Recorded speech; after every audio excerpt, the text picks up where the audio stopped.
Good morning and welcome to Newsfirst Prime Time Sunrise. Hello there, very good morning to you. This is Primetime Sunrise. I'm Sonali Vanigabadge. Let's start off first with a look at this morning's headlines. 11,380 postal voting applications for Uva Provincial Council election rejected. Rains to develop in a number of areas today as well. The next round of Indo-Lanka talks to be held on the 29th in New Delhi. Kurdish officials say Kurdish forces in northern Iraq are in near complete control of Iraq's largest dam.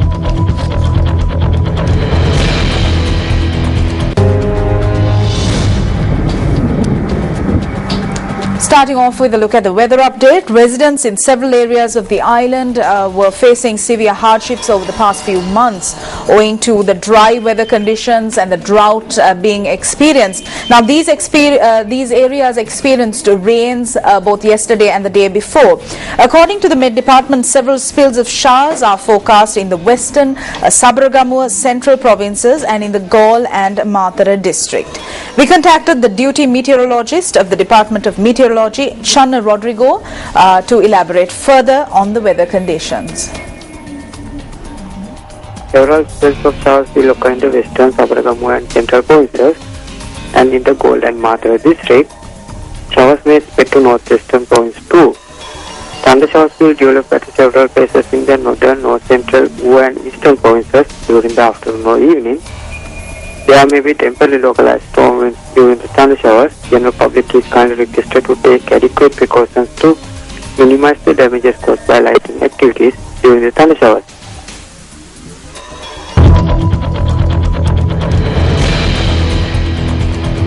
Also in headlines this morning, the Ministry of Fisheries and Aquatic Resource Development says that the next phase of the Indo-Sri Lanka fisheries discussions will be held on the 29th of this month. Subject Minister Rajendra Senaratne stated that the discussions are due to be held in New Delhi, India.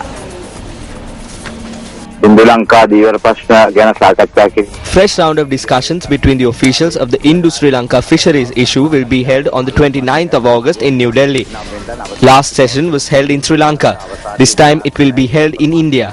Officials representing the Fisheries Ministry and the Ministry of External Affairs will take part in the discussions.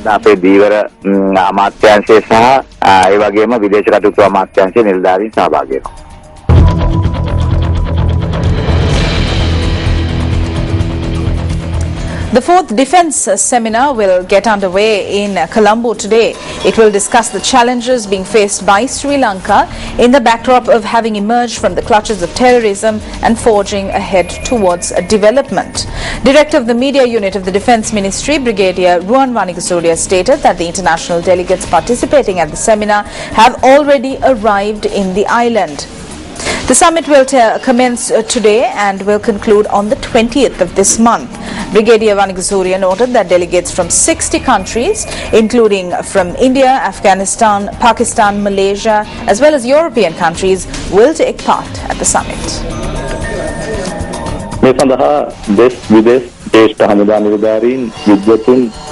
A group of over 350 delegates, inclusive of local and foreign senior military personnel, political figures, experts and state officials, will take part in the seminar. Over 120 foreign delegates from 60 countries will also take part in the seminar. Broad content including how the prevailing peace enhances the economic development, to assess the development achieved by Sri Lanka, the importance of a security policy based on internal capabilities to face enemy forces that are developing by day.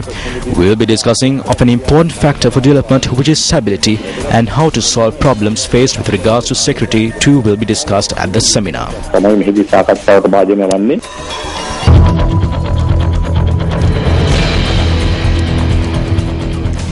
The Election Secretariat states that 11,380 postal vote applications for the upcoming Uva Provincial Council election have been rejected. Newsfirst contacted the Deputy Elections Commissioner M.M. Mohammed to elaborate on the numbers. 25,873 postal vote applications have been received to cast postal votes for the upcoming UA Provincial Council elections from the Badulla district, out of which 19,985 applications have been accepted by the Badulla district returning officer. 16,164 applications have been received from the Monaragala district, out of which 10,672 applications have been accepted by the returning officer. The list of eligible voters will be confirmed on the 20th, and the envelopes containing the postal ballot papers will be handed over to the postal department on the 25th, and they will cast their votes on the 4th and the 5th of September.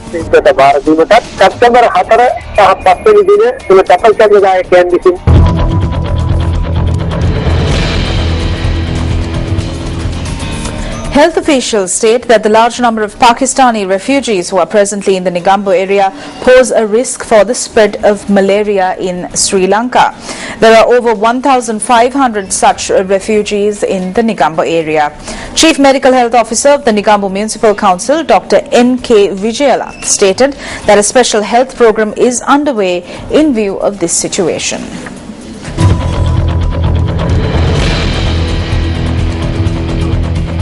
The National Cosmetics, Devices and Drugs Regulatory Authority notes that attention has been drawn towards drafting regulations regarding beauty parlours. Its director, Dr. Amal Harsha De Silva, stated that at present there are no such regulations governing beauty parlours. He also stated that steps have been taken to inspect the quality of beauty parlours located across the island.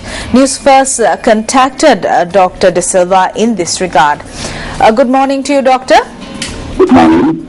Now, the recent unfortunate incident of a lady doctor losing her life owing to this situation has once again prompted authorities to look in the way of regularizing activities in beauty parlors. How do you propose to do this? In fact, we thought of drafting regulations, not just after the death of this doctor. Because this was on the air for the last maybe 1 year, 2 years or so. Because the government saw the necessity of regulating some of these activities. Even a delegation of beauticians met the top echelons of the government in trying to discuss how they should be regulated. Therefore, I mean, the public interest grew with this incident, of course, and. What we are trying to do is to ensure some quality in the provision of beauty care services. Now, the qualification of the personnel who should be involved, the premises, how it should be maintained, then ability for them to respond to an emergency situation, then also the production and the equipment that they use. Already, it is regulated by the drug authority. Basically, what we are trying to do is to extend the regulations into the qualification area, standard operating procedures, SOPs, and also to look at the emergency preparedness of these institutions. Also, Dr. De Silva, beauty parlors keep mushrooming across the island. How do you propose for the authority to inspect all these beauty parlors? I mean, it's a Herculean task and literally it seems impossible. How can you come up with a workable solution to ensure that inspection is done of these beauty parlors which keep mushrooming in all the areas in the island? No, in fact, we have a good regulatory network of medicines and also devices. Now, we can extend that regulatory mechanism into the beauty parlor area too, because we have food and drug inspectors and all our authorized officers as far as medicines are concerned, medicine and equipments are concerned. Now, there are some regulatory officers in the Central Drug Authority, and also in each district there are 2-3 regulatory officers in those areas. But I understand that they should be strengthened, and we can, if we can make a regulatory network, regulatory system, we are sure that the health ministry has the enough muscle to inspect and regulate. Okay, thank you very much. That was, of course, Dr. Amal Harsha De Silva joining us live.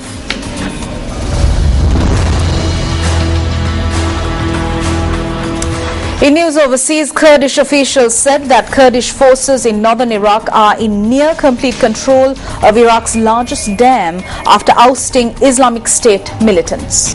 Well, that wraps up your morning news bulletin. Have a great day ahead. Hotline 0114 896 896. www.newsfirst.lk. Feedback at newsfirst.lk.